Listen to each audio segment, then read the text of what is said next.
Today is the long-awaited day of Steve's engagement party. Since Steve doesn't have parents, I, his grandmother, will be attending in their place. Thinking about the people who are going to become family, I can't help but feel a bit nervous. However, despite my worries, the engagement party went smoothly. Steve's fiancée, Nancy's parents were both smiling and conversing with Steve. Amidst all this, Nancy suddenly spoke to me. So it's true that Steve was raised by his grandma? Oh yes, didn't Steve tell you? He did. I just thought, no way. Nancy stared at me intently, as if assessing me again. Her mother, looking very much like Nancy, gave me the same scrutinizing look. Then, she glanced at my classic dress and giggled. Well, it's about time for dinner. The table was filling up with luxurious dishes that I don't usually eat. However, in front of me was just a small plate of pickles, with no fork. What is the meaning of this? I felt as if I had been hit over the head. When I asked, my voice trembling, Nancy's mother giggled and said, It's quite the meal for a poor pensioner, isn't it? Why did I have to endure such words? Do they understand how rude they are being? Are these the people I'm supposed to become family with? My thoughts were swirling with anger, sadness, and frustration, and I couldn't say a word. Then, Steve, who was sitting next to me, stood up silently and said in a terrifyingly low voice, That's enough. Let's go home, Grandma. I'll take you back to your high-rise condo. What? A high-rise condo? Ignoring Nancy's high-pitched voice, Steve continued, Grandma doesn't deserve to be treated so rudely. Because Grandma is. My name is Katherine Johnson. After living a busy life, I suddenly found myself 64 years old. Now, I enjoy my remaining years while holding a design class for children once a week. My daughter Diana has become independent, and I now have a lovely grandson named Steve. I've become a full-fledged grandma. With a shopping bag in one hand, I headed to my favorite fruit store with a light step. When I showed up at the fruit store, the owner immediately noticed me and greeted me cheerfully. Hello, Catherine. You're in a good mood today. Oh, you can tell? The sharp-eyed owner quickly noticed my good mood. I nodded big, feeling pleased that he noticed. Actually, Diana and her family, including my grandson Steve, are coming to visit. And today is also Diana's wedding anniversary. After losing my husband early, I always looked forward to Diana occasionally sending me photos of Steve and visiting with him. Diana values not only messaging on her phone, but also writing letters by hand, sending them during the seasons and travels. A few weeks ago, she sent me a card from a family trip to a spa, mentioning they would visit for their anniversary. It's wonderful they're coming to visit on such a special day. That's great. By the way, the new cake shop in the neighborhood has the perfect cakes for celebrations. The owner was moved, as if it were his own family, showing me the town magazine with the cake shop advertisement. While the cake shop looked stylish and new, I shook my head in response. No, I thought I'd bake something myself. I came to buy the ingredients today. Since Diana's family was coming to visit for their special anniversary, I wanted to do something special to welcome them. I wanted them to have a wonderful anniversary. When I conveyed my feelings, the owner was so moved that he gave me a small discount on the fruit, calling it an anniversary discount. Then I went home, baked a cake, and eagerly waited for the three of them to arrive. As the sun set and the sky grew dark, I began to feel anxious. They're late. When Diana and her husband visit, they usually arrive by the evening. Diana is always diligent about letting me know if they're going to be late. It's strange not to hear from her this late at night. Could something have happened? As the night deepened, my anxiety grew. I couldn't bring myself to eat dinner alone when suddenly my smartphone rang loudly. I picked it up and saw it was Diana's number. I breathed a sigh of relief and answered the call. However, the voice on the other end was not Diana's but a calm male voice. Hello, this is the police.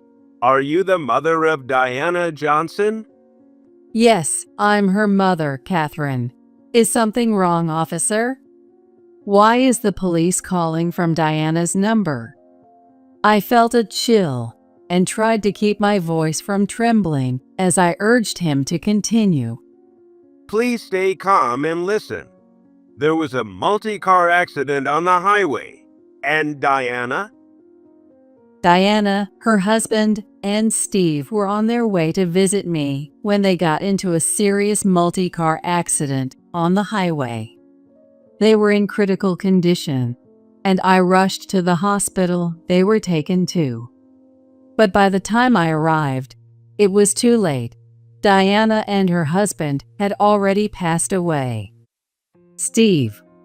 Luckily, Steve had only minor injuries and was sitting alone in a hospital room, looking dejected. I'm so sorry you have to feel so lonely. Seeing him sitting there so helplessly, I couldn't help but hold his small body tightly. Steve tried to smile bravely and shook his head. It's not your fault, Grandma. As long as I have you, I'll be okay. But he couldn't hold back his tears any longer and started crying loudly. Holding him close, I resolved to raise this child as best as I could. I decided to take Steve in. I didn't think I could replace his parents, but I vowed to do my best to ensure he could choose any path in the future.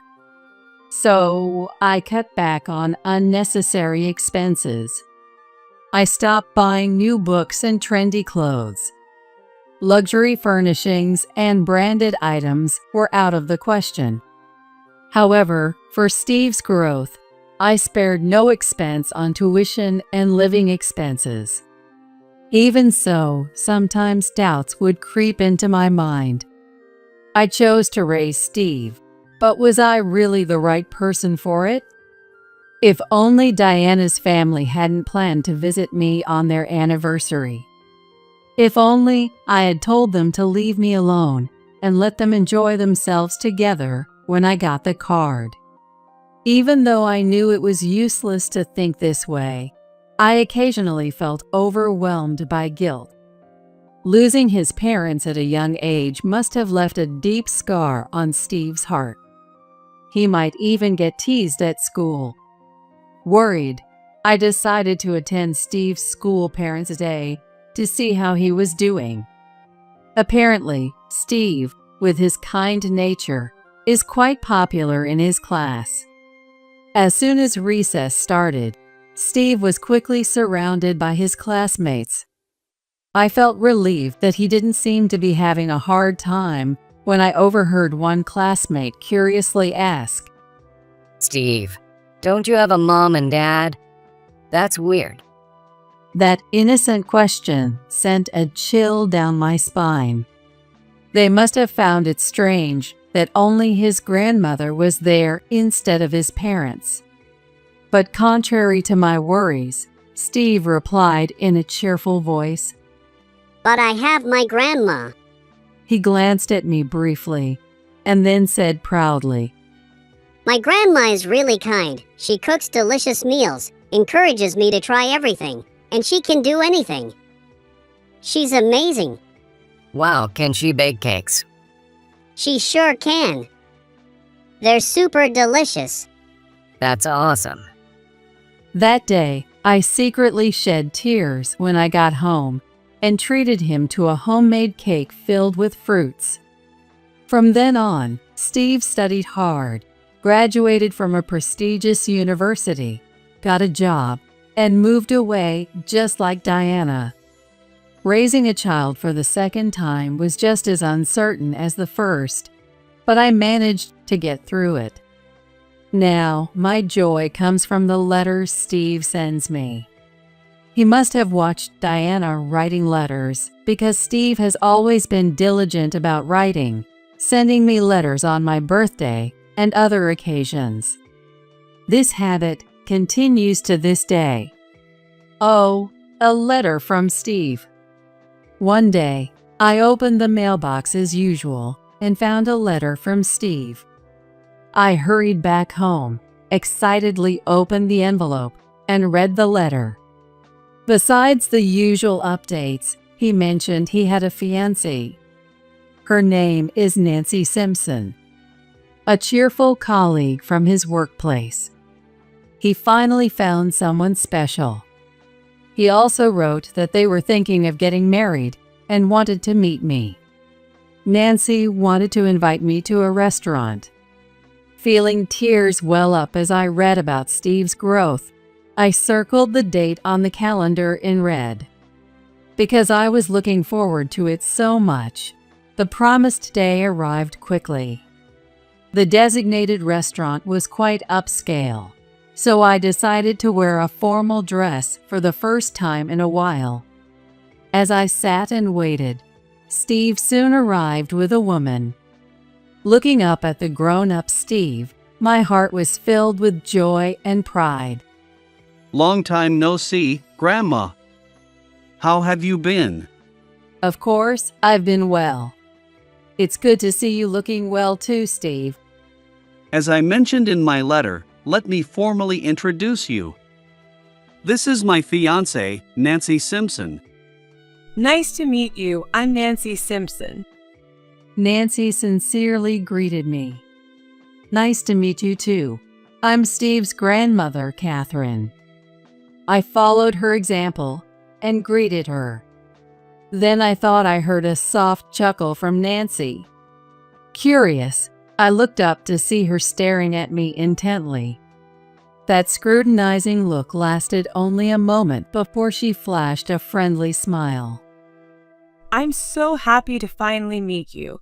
Steve talks about you all the time. I've always been curious. Hey, stop it. It's embarrassing. It's true, though. Watching the two of them laugh together, I decided to dismiss the discomfort I felt earlier as my imagination. It was clear they had a good relationship. Steve, who had gained various experiences in the workplace, chose Nancy himself. I had no reason to worry. The dinner went smoothly. As Steve had said, Nancy was cheerful and a great conversationalist. It seemed she worked in sales at a clothing store, and although she was in a different department, she and Steve often had lunch together. Spending time together, they gradually grew closer. Hearing about their beginning and stories from work was so enjoyable. When caught up in the bittersweet tales, laughing like a teenager and savoring the food, Steve eventually stood up with a hint of embarrassment. I'll be right back. Just need to use the restroom. As soon as Steve left, Nancy suddenly spoke in a blunt tone, completely different from before. So it's true that Steve was raised by his grandma. Oh yes. Didn't Steve tell you? He did. I just thought, no way. Nancy stared at me again with that appraising look. I had made sure to follow the dress code, but I wondered if there was something off. It seemed to me that Nancy was disappointed by my modest dress. But don't worry. I can love Steve no matter what his flaws are, and I'll take good care of you in your old age too, Catherine. What? I felt like she had just said something very rude. While I was still stunned, Steve returned with a cheerful, "I'm back." Nancy quickly put on her friendly smile again, acting like nothing had happened. Is Nancy really the right person for Steve? I felt a bit uneasy, but I didn't know everything about Nancy. I didn't want to dismiss the person Steve chose, so I swallowed my anxiety. The wedding preparations progressed smoothly. And before I knew it, today is finally the day of the engagement party. Since Steve's parents had passed away, I was naturally attending in their place. Nancy's family had booked a luxury hotel for the occasion, saying it was a special day. Apparently, they had known the hotel manager for a long time, and he was happy to accommodate the engagement party. Thinking about the people who would become my family made me a bit nervous. Also, I had only met Nancy that one time at the restaurant, and the unease I felt then was still stuck in my throat like a bone. But despite my worries, the engagement party went off without a hitch. Both of Nancy's parents were cheerfully chatting with Steve. We've heard a lot about you from Nancy. Yes, she says you're doing an excellent job at work. I hear you're even up for a promotion next year. Oh no, I still have a long way to go. Steve responded modestly, looking a bit embarrassed. Just as Nancy came to greet me, Steve must have gone to greet Nancy's parents. It seemed they liked him, and I felt relieved. Don't be so modest. Someday, you might even contract with our company. Oh, your company? Didn't I mention it? My father runs an apparel shop. He is even contracted with famous designers from Paris and other top designers worldwide. Well, hey Nancy, this isn't the time to boast. Oh, sorry. I just got carried away. Apparently, Nancy's father's company had quite a reputation in the fashion industry. He handed me a business card, but I didn't recognize the company name. However, I probably only knew the tip of the iceberg. I didn't think much of it and placed the card on the table. So, it seems everyone here has experience in the fashion industry. Steve's workplace was also related to fashion. Additionally, all of Nancy's family members were involved in running apparel shops. I was thrilled to find such a common ground that could liven up the conversation. Everyone, including you, Catherine? Yes, actually, I used to be a designer. Before I took in Steve, I had worked as a designer. Although I no longer worked as one, those days as a designer were some of the brightest memories I had. Thinking that everyone who was going to become family had a connection to the fashion industry made me feel grateful for my experience as a designer. An idea struck me, and I leaned forward. Since this is such a special occasion, to deepen the bond between our families, how about I design Steve's tuxedo and Nancy's dress? And we can choose the fabrics together. It would be a wonderful gift to celebrate the two of them. Of course, it was up to Steve and Nancy, the main people involved, to decide. Even though the final decision was theirs, I thought it was a lovely idea. I wanted to do something for them, to celebrate their special day in my own way. When I made the suggestion, Nancy's family looked at me in surprise. You design, Catherine? Yes, if I do it, I'll make the best dress and tuxedo. I would have to start by researching the latest trends. There might be some gaps to fill, but thinking about their big day, ideas started flowing freely.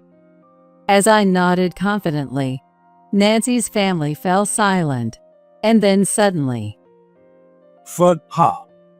Nancy's father burst into loud laughter. Following his lead, the entire family started laughing. I was taken aback. The loud laughter that echoed throughout the room was clearly mocking me. No, excuse me. I just didn't expect such a suggestion. Nancy's father said after laughing for a while and then clearing his throat. I appreciate the thought, but we can't accept designs made by someone of your financial status. What? I couldn't comprehend what he had just said. As I stood there speechless, Nancy's mother gave me the same scrutinizing look Nancy had given me before. She glanced at my classic dress and giggled. Don't worry, Catherine. We've arranged for the finest outfits from a famous designer for them. You don't need to trouble yourself. I didn't propose this out of concern for money. Well then, let's get on with dinner. Nancy's mother clapped her hands loudly, ignoring my words. As if on cue, servers began bringing in the dishes. However, while luxurious dishes were placed in front of Nancy's family, all I received was a small plate of pickles with no fork. What is the meaning of this? I felt anger bubbling up inside me at the blatant mockery. Nancy's mother, in a tone that showed no remorse, said, "Oh, I'm sorry." But isn't this quite a meal for someone living on a pension? Steve must be struggling. She's just a grandma who can't even afford to buy a single cloth for her adorable grandchild. It must be quite a challenge for him to take care of her. Nancy's father started eating without waiting for us, pretending to be genuinely concerned for Steve. Steve was at a loss for words. Steve is kind, so he probably can't abandon you, but maybe this is a good chance to cut ties. Yes, Steve, you're still young. It's a shame to waste your earnings on an elderly grandmother with a short time left. Nancy's family said, laughing as if they found it amusing. Why did I have to endure such mockery? Why was I judged and laughed at for my appearance and clothes? Realizing the source of my discomfort and frustration, I was left speechless by their insults. The atmosphere, which I thought was harmonious, had turned dreadful. I decided it wasn't good to stay and began to leave. But Steve stood up faster than me. That's enough. Steve placed the engagement gifts on the table and turned to me. Sorry for wasting your time. Let's go, Grandma. I'll take you back to your high-rise condo. What? A high-rise condo? Nancy exclaimed in surprise at Steve's words. Steve ignored her. No, it's just a poor old lady showing off. What does she know about anything, wearing such shabby clothes? That's right, Steve. There's no need to lie to protect her. As we started to leave, their anxious voices called out to us. I was exasperated that they kept talking, but Steve couldn't stand it any longer. He turned around, his eyes blazing with anger. When did I ever say that? Please stop being so disrespectful to my grandmother. I can't let this go any further. But she wore a modest dress at the restaurant, and today too. My grandmother has never relied on me for money, and unlike you, she doesn't judge people by what they wear. She raised me after I lost my parents, doing everything she could. You have no right to speak ill of her.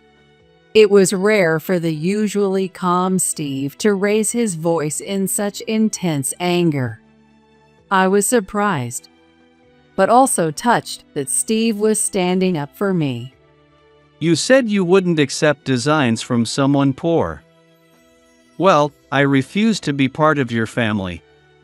What did you say? I'm calling off this engagement. Wait, Steve. That's too sudden. Yes, Steve, you should reconsider. The family that had been mocking us suddenly looked panicked. Nancy desperately clung to Steve, but he ignored her. Then, as if a thought struck him, he turned to me. Grandma, do you have your old business card from when you were a designer? Yes, I do. Could you lend it to me? Of course. I had brought it in case the conversation turned to my past work during the engagement party. I took out the business card from my bag and handed it to Steve, who then showed it to Nancy's mother. This is my grandmother's designer name. As soon as Nancy's mother and Nancy saw the name on that small card, their eyes widened in shock. Diana Karen, could it be that Diana Karen? Diana Karen, the famous designer, the avant-garde artist who created outfits for celebrities. Actually, when I worked as a designer, I didn't use my real name. I took the name Diana Karen from my daughter Diana's name and kept my identity secret, avoiding publicity entirely. I thought I had left the industry, but it seemed my name hadn't been forgotten. My grandmother quit her job as a designer to raise me. She never spent money on herself to ensure I would never be in need. I can't forgive anyone who disrespects her. Please never contact us again. Having said what he wanted, Steve turned to leave. The three of them came desperately chasing after. Wait, no, please wait, both of you. Catherine, we were terribly rude earlier. Realizing that Steve wouldn't talk to them anymore, Nancy's father hurriedly apologized to me. But I clearly remembered how they had laughed at me, judged me by my appearance, and were obsessed with money. Steve had spoken out so strongly. I knew I had to confront my feelings too, so I firmly said to the three of them, I also oppose my beloved grandson becoming part of your family. Catherine, Steve. Thus, our engagement party ended in a complete mess. However, neither Steve nor I had any regrets. Steve was initially downcast, feeling betrayed by Nancy, but he eventually realized it was better to know her true nature before marriage. Afterward, Nancy spread rumors at work, claiming I was the victim of Steve suddenly calling off the engagement. But thanks to Steve's sincere explanation and Nancy's reputation, the misunderstanding didn't spread and soon died down. Despite everything, Nancy still played the victim, saying, I lost the chance to boast about having a wedding dress designed by the legendary designer. People around her were exasperated by her behavior, and she eventually had to resign. Steve wrote to tell me that he had regained his peaceful daily life. However, I still had a minor issue on my end. That was, Catherine, we're so sorry. Please forgive our rudeness. We deeply regret our actions, please. Nancy's family frequently showed up at my home, begging for forgiveness. I wondered how they got my address, but figured they might have asked Steve. It wasn't Steve's fault, but I was frustrated that they kept coming despite the matter being settled between us. I shook my head at the camera on the intercom. No, what's been said can't be unsaid. Not only had Nancy resigned, but her father's company was also struggling. The reason was that word had spread about them insulting the famous designer Diana Karen. One of the renowned designers contracted with Nancy's father's company happened to be my former student. When she heard about the incident, she was furious and promptly withdrew her products. And apologizing for money doesn't mean anything to me. If you persist, I'll call the police. I calmly warned them, but the three of them wouldn't stop barging into the high-rise condo. Eventually, complaints from neighbors led to the police issuing a strict warning to them. One day, as life began to return to normal, I received a call from one of my former students. She was the one who had been contracted with Nancy's father's company. It seemed she wanted me to help her with some work now that I've raised Steve to adulthood, if I had time. Maybe it's not a bad idea to return to designing, I thought. I immediately agreed to her request. And when I went to discuss the future work, it turned out to be at the company where Steve worked. Long time no see, Catherine. Thank you for joining the project. It's been a while. I thought it would be a good change of pace. With you, Catherine, we're unbeatable. Apparently, my student had started a new contract with Steve's company. It must be fate. With renewed determination, I returned to the fashion industry, creating new memories with my beloved student. And as for the growing closeness between my student and Steve, that's a story for another time.